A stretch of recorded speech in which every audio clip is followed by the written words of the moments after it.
the state where you are right now, do you know that you need help?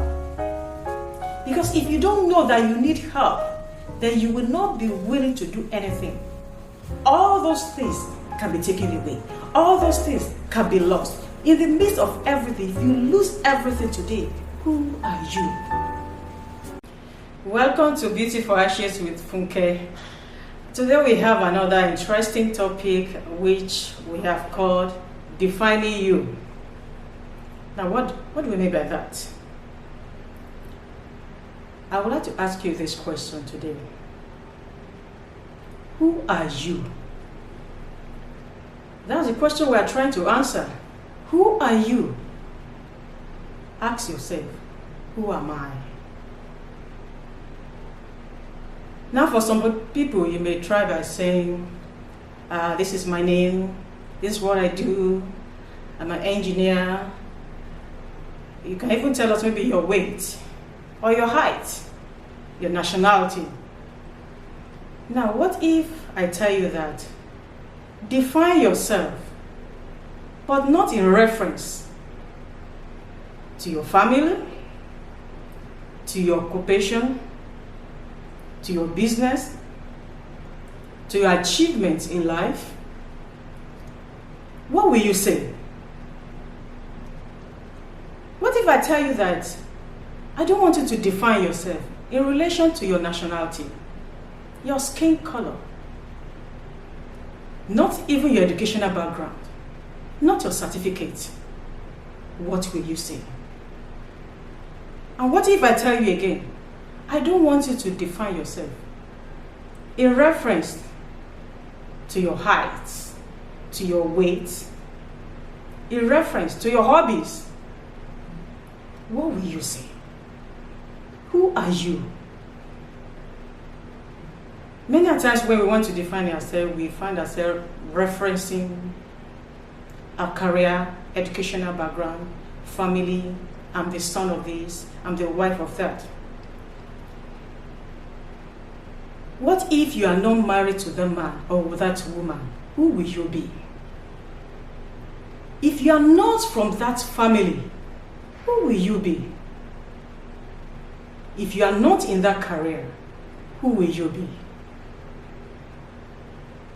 When we are stripped of all achievements, or things, or privileges that we have, or disadvantages that we may have, or circumstances, things around us, when we are stripped of all this, how will you define yourself? Today, before we start trying to define ourselves, I want to take us through a story. I love stories. I want to take us through a story of a man. It's actually in the Bible, called the blind Bartimaeus. And I just want you to check it up later. You can get that story in Mark 10:46 to 52. Mark 10:46 to 52. You can get the story of that man there. You can Google it up. Check it up there and read the story of this man. Now, this man called the blind Bartimaeus, we are actually made to know that the name Bartimaeus means son of Timaeus. Son of Timaeus. And we're told that he's a blind man. So, what can we say about him? How can we define him? To everyone, he's blind Bartimaeus. One, is blind. Two, son of Timaeus. And another thing, when you read through there, is that we were made to know that he was a beggar. So we have to look from everybody's perspective. Blind Bartimaeus, who he was as of that time, he was blind, the son of Timaeus, and a beggar. And that was how the society defined him. That was how people saw him. But something happened, and this man really challenged me. And I hope this story will challenge you too. We learned that there was a time in the city where he was. He learned that Jesus would be coming there. And at a point, he knew that something was happening. He couldn't see. He was blind. But he could hear something was going on. And he knew that, this man that they call Jesus, he's around. So he cried. He cried, "Have mercy on me. Have mercy on me." Imagine a blind man. And he was crying for help. Of course, when Jesus walked, he doesn't walk alone. There was always a crowd around him. Do you know what happened to him? The people around him told him, "Keep quiet, keep quiet, keep quiet. Don't talk. Shh." But we were told that this man cried out the more. He cried out the more. "Have mercy on me. Have mercy on me." And we learn that Jesus heard him. And he said, "Let him come. Bring him here." But then he was told to come. The same people that were told him to shut up, they told him, "Bartimaeus, cheer up, cheer up. He's calling you. He's calling you. Go meet him." When this man stood up, remember that he was blind. We learned that his coat he was putting on, he threw it away. He ran, he went there. And Jesus asked him, "What do you want me to do for you?" Another interesting thing about this man, he did not beat about the bush. "I want to see. I want to see." And that day, his eyes were opened. Now, what am I trying to say with this story today? This was a man that people called blind, the son of Timaeus, a beggar. None other thing was attributed to this man. You know, I asked you earlier on, who are you? Who you are is not associated with the family you have come from. You could come from any other family. It's not about your educational achievement or your career or your beauty or the money that you have. All those things, they can disappear. If all those things are gone, who will you be? Now, there's a better way to define ourselves, and that's what we want to look at. And we look at the life of this man called the blind Bartimaeus.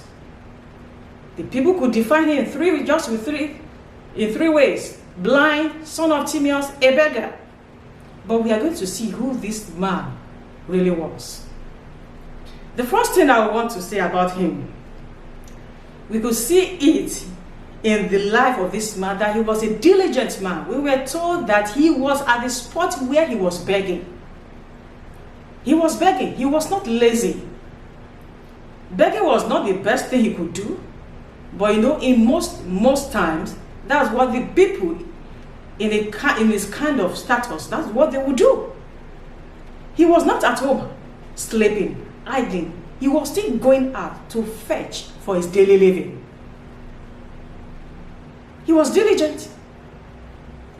And I would just want to say this before I go on, that where you are right now may not be the right place where you should be.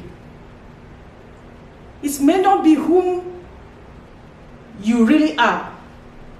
It may not be what you really want to do. But you are being positioned there for you to move to your next level, to get to that better place where you ought to be.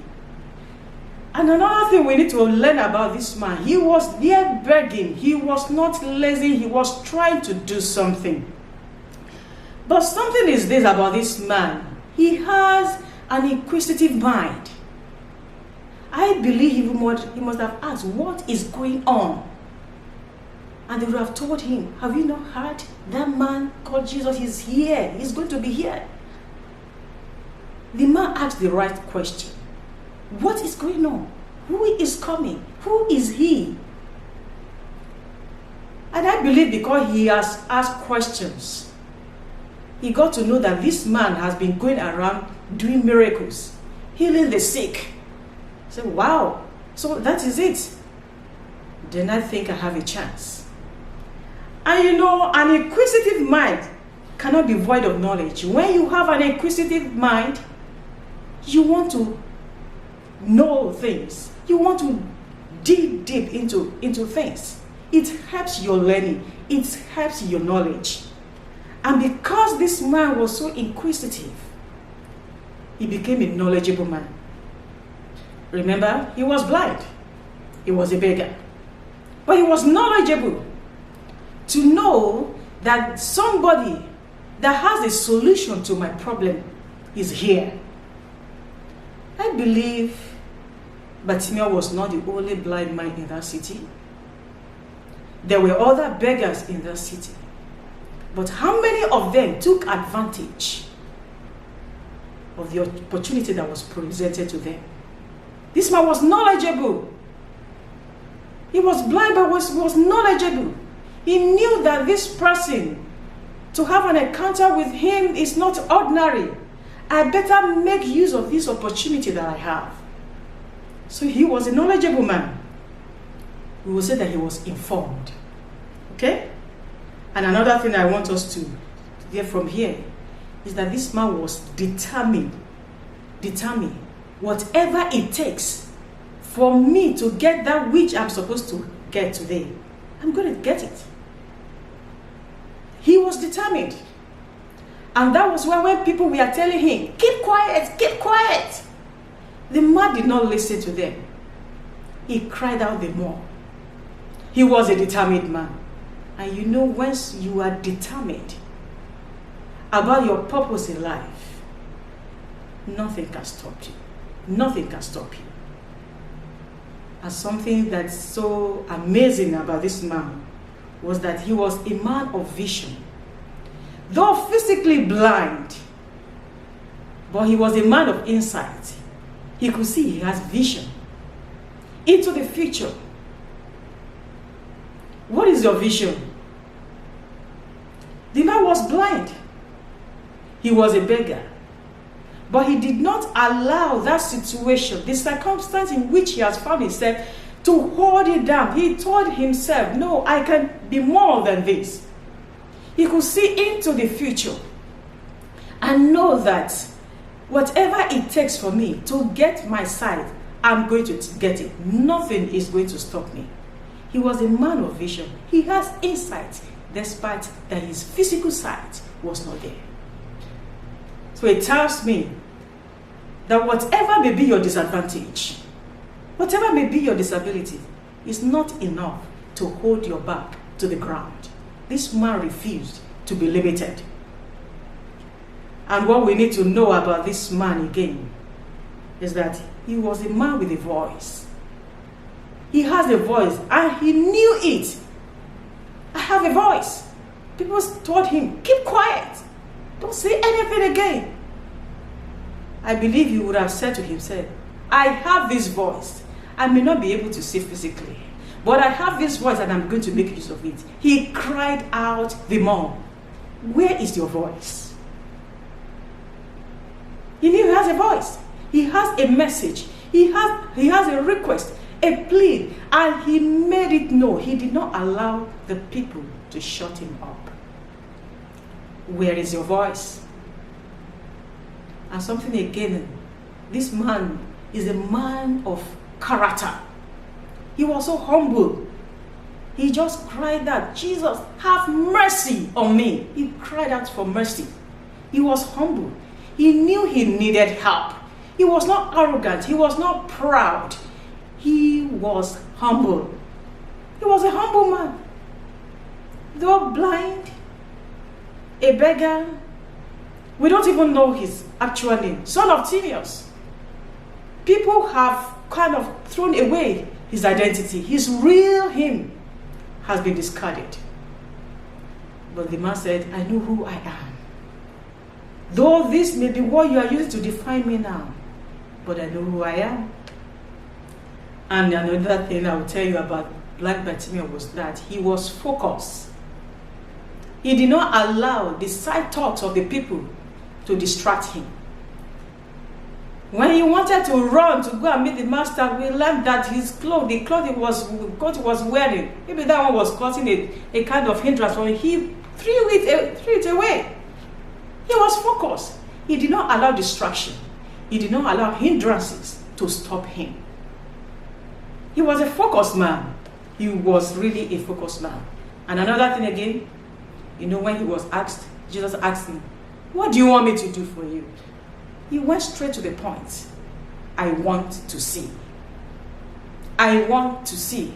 He has clarity of purpose.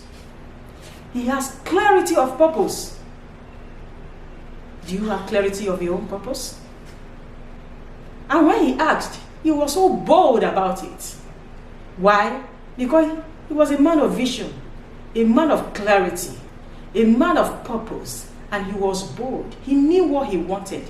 He said it straight away. And everything, I would say that man was a wise man.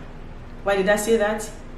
If you are knowledgeable, if you have knowledge and you don't apply that knowledge, then it is nothing. It will not produce any result.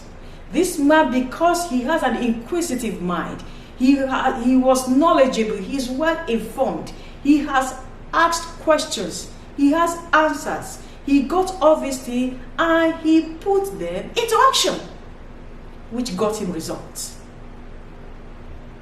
Now there were many people that day that were following Jesus. Many who were not blind, who were not beggars, maybe even in high places, in everything. But they did not receive that miracle that man received that day. So what am I saying? Back again to the question, who are you? You can see in all these things that we have said about this man, Bartimaeus, he was a very wise man. We say he was a very wise man, diligent, focused, inquisitive, knowledgeable. He was a man of great courage, a man of vision. He has a voice. He has clarity. He was a humble man.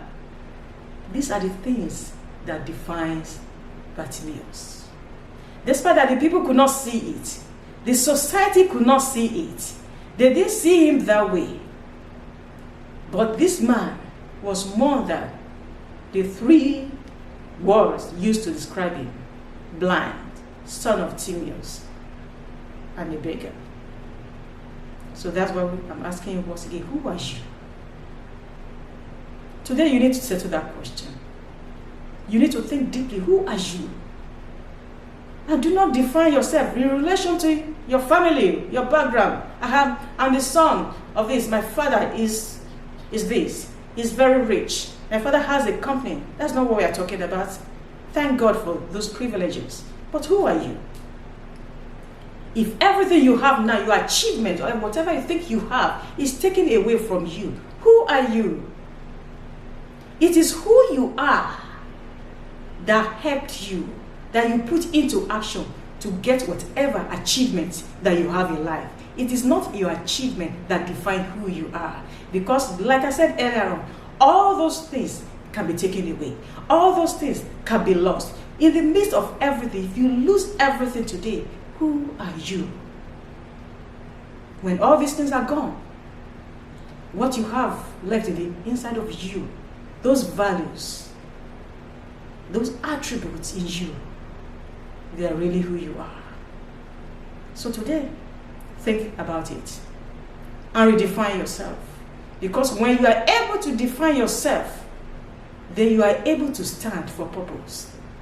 You are able to have clarity. You are able to take steps in life and you will not miss it. Who are you? We are going to stop here today.